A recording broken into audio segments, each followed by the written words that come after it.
A spy specializes in stealing secrets. This spy's mission is to steal a secret recipe from a popular soup cafe in town. However, the spy should never reveal the identity of his client. That is what being a spy is all about.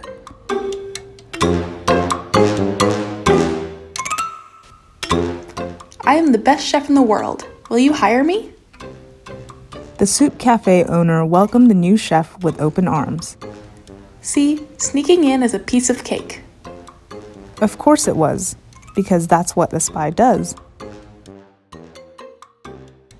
Pretending to be the best chef in the world, the spy has access to anything in the soup cafe. Voila! Here's the secret recipe. Oh my, this cannot be the end of the story.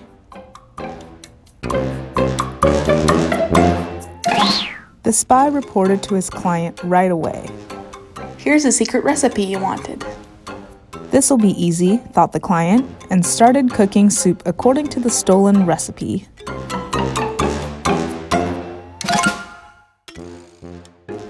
It doesn't taste right. Something is off. You incompetent spy, get the right recipe. Haha, I knew the story wouldn't end there.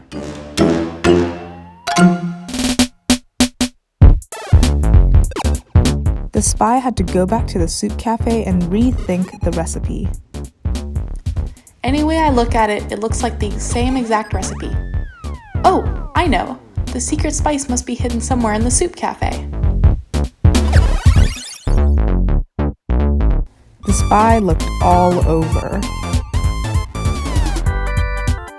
It's not in the back of the shelves, nor under the tables, nor under the chairs. The secret spice was nowhere to be found.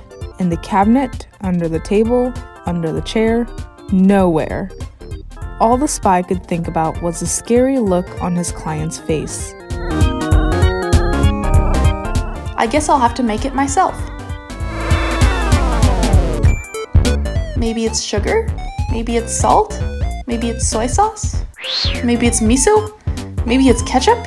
Maybe it's Japanese mustard? Maybe it's wasabi? Maybe it's vinegar? Maybe it's mayonnaise? The ingredients continue, but I'll spare you the rest. The next day, the spy brought his soup to the client. How's this?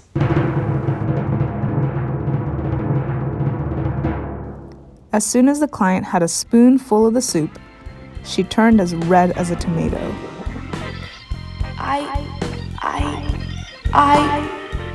The spy is extremely nervous and almost wants to end the story here. I can't make the delicious soup for you if you can't find the right recipe, cried the client. Honey. Under no circumstance can a spy mention the name of his client, but the spy rushed over to her. After all, that's what a husband does. The client would not stop crying, and it made the spy want to cry too. The two of them cried together. Wah! Please don't cry. When you cry, it makes me want to cry. Wah! Wah! Their tears fell in the soup. Wait a minute. Something smells so good.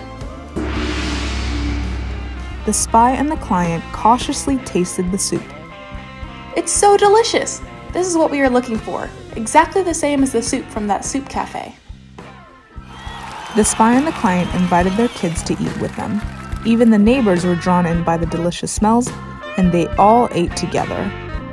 Everyone is happy. Eating soup together makes people happy. Before we knew it, the pot was empty, but our hearts were full. I know! Let's go to the soup cafe together. Let's keep our hearts and tummies full by going to that soup cafe in town. And the secret ingredient? A whole lot of love.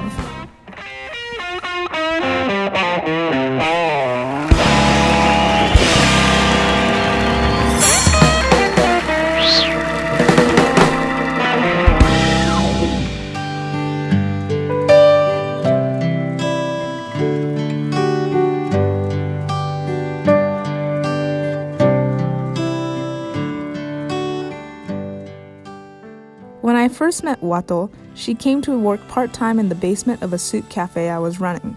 She was 12 years younger than me, but we got along very well. We found our love for cooking and drawing by making soups and illustrating together. Our first collaborative work is this picture book called Soup Spy. In the 20 years since, Wato worked diligently in Japan, taking advantage of her artistic and culinary talents. She drew accompanying illustrations for my latest soup recipe book, Enjoy Hot Soup While It's Hot and Cold Soup While It's Cold. This was her last work. I wanted as many people as possible to experience Wato's work, so in her honor, I decided to make this audiobook available in English. I'm sure Wato is looking down with a big smile on her face. Machiko Tojo.